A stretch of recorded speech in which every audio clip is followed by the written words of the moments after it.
लोकशाहीत आंदोलनाचा अधिकार आहे, पण जीव वाचवणं ही सुद्धा सरकारची जबाबदारी आहे। दिल्लीच्या जंतर मंतरवर 21 दिवसांपासून उपोषण करणारे सामाजिक कार्यकर्ते सोनम वांगचुक यांची प्रकृती खालावल्यानंतर त्यांना पोलिसांनी सफदरजंग रुग्णालयात दाखल केलं। पण त्यावेळी पोलिसांच्या कारवाईनंतर उपोषणस्थळी गोंधळ उडाल्याचं पाहायला मिळालं। न्यायालयाचे निर्देश, पोलिसांची कारवाई यावर पाहूयात हा खास रिपोर्ट। लोकशाहीचा आवाज आणि उपोषणाची शांत ताकद। जंतर मंतरवर गेल्या 3 आठवड्यांपासून सुरू असलेल्या संघर्षानं आता नवं वळण घेतलंय। सामाजिक कार्यकर्ते सोनम वांगचुक 28 जून पासून बेमुदत उपोषणावर होते।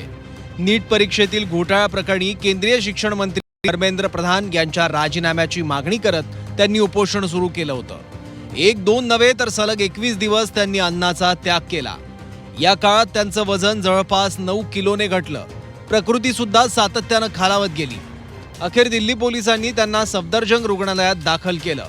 वांगचुक यांच्या प्रकृतीबाबत दिल्ली उच्च न्यायालयात याचिका दाखल झाली होती आणि सुनावणी दरम्यान न्यायालयानं स्पष्ट शब्दात म्हटलंय, प्रत्येक जीव मौल्यवान आहे। सरकारला दररोज वैद्यकीय तपासणी करण्याचे आदेश देण्यात आले। तज्ञ डॉक्टरांचं पथक त्यांच्या आरोग्यावर लक्ष ठेवणार असल्याचंही न्यायालयाने स्पष्ट केलं। दरम्यान शनिवारी पहाटे दिल्ली पोलिसांनी सुनियोजित मोहीम राबवली। साध्या वेशातील 30 ते 35 पोलीस आंदोलनस्थळी पोहोचले। आधी वांगचुक यांचा पलंग हटवण्यात आला। गर्दी होऊ नये म्हणून संपूर्ण परिसर मोठ्या पांढऱ्या कापडानं झाकण्यात आला। त्यानंतर त्यांना शांतपणे रुग्णवाहिकेत हलवण्यात आलं। वाहतूक पोलिसांनी ग्रीन कॉरिडॉर तयार केला आणि रुग्णवाहिका थेट सफदरजंग रुग्णालयात पोहोचली।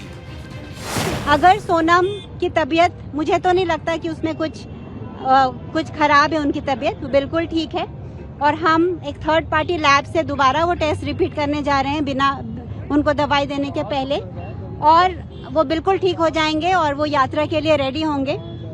और ये आंदोलन बाकी के बच्चों ने इंक्लूडिंग अभिजीत ने जारी रखा है, और अगर सोनम ना भी ज्वाइन कर सके वो यात्रा को, तो मैं उनको रिप्रेजेंट करते हुए वो यात्रा को लीड करूंगी। और वो होगा मंडे को। जो प्लान है वो ऐसा नहीं है कि सोनम को अगर वहां से जबरदस्ती ले आए हैं तो वो रोक सकते हैं। मात्र या कारवाईनंतरही आंदोलन मागे हटलेलं नाही। वांगचुक यांच्या पत्नीनं 20 जुलैचा मोर्चा नियोजित वेळेनुसार निघणार असल्याचं स्पष्ट केलं। नेतृत्व त्या स्वतः करणार असल्याचंही सांगितलं। रुग्णालयात दाखल असताना सुद्धा वांगचुक यांचं उपोषण सुरूच असल्याचा दावा करण्यात आलाय। दरम्यान दिल्ली पोलिसांनी आपल्या कारवाईचं समर्थन केलंय। न्यायालयाच्या आदेशानुसार आणि डॉक्टरांच्या सल्ल्यानुसारच वांगचुक यांना रुग्णालयात हलवल्याचं पोलिसांनी सांगितलं। तसंच आंदोलकांना जंतर मंतरचं मैदान रिकामं करण्याचं आवाहन सुद्धा करण्यात आलं। मात्र वांगचुक यांच्या पत्नीनं न्यायालयानं आरोग्यावर लक्ष ठेवण्याचे आदेश दिले होते।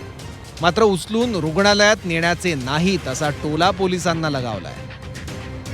ऑनरेबल हाईकोर्ट के आदेशानुसार और हेल्थ कंडीशंस और मेडिकल एडवाइस के अनुसार श्री सोनम वांगचुक जी को यहाँ से अप्रोप्रिएट गवर्नमेंट हॉस्पिटल, जो मच नीडेड मेडिकल इंटरवेंशन है, उसके लिए ले जाया गया है।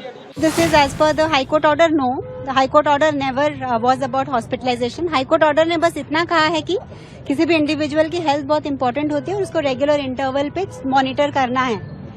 लेकिन हाई कोर्ट ऑर्डर ने ये नहीं कहा कि हॉस्पिटलाइज करना है, तो ये हाई कोर्ट ऑर्डर के हिसाब से नहीं है। दरम्यान हे सर्व घडत असताना अभिजीत दिपकेंवर सुद्धा शाईफेक करण्यात आली। एका महिलेनेही शाईफेक केल्याचा आरोप आहे। या घटनेनंतर परिसरात काही काळ गोंधळाचं वातावरण निर्माण झालं। पोलिसांनी संबंधित महिलेला ताब्यात घेतलाय। एका बाजूला उपोषणाचा निर्धार, दुसऱ्या बाजूला जीव वाचवण्याची जबाबदारी, आंदोलन, प्रशासन आणि न्यायालय। आता हे आंदोलन पुढे नेमकं काय वळण घेणार याकडे आता संपूर्ण देशाचं लक्ष लागलंय। ब्युरो रिपोर्ट, झी 24 तास।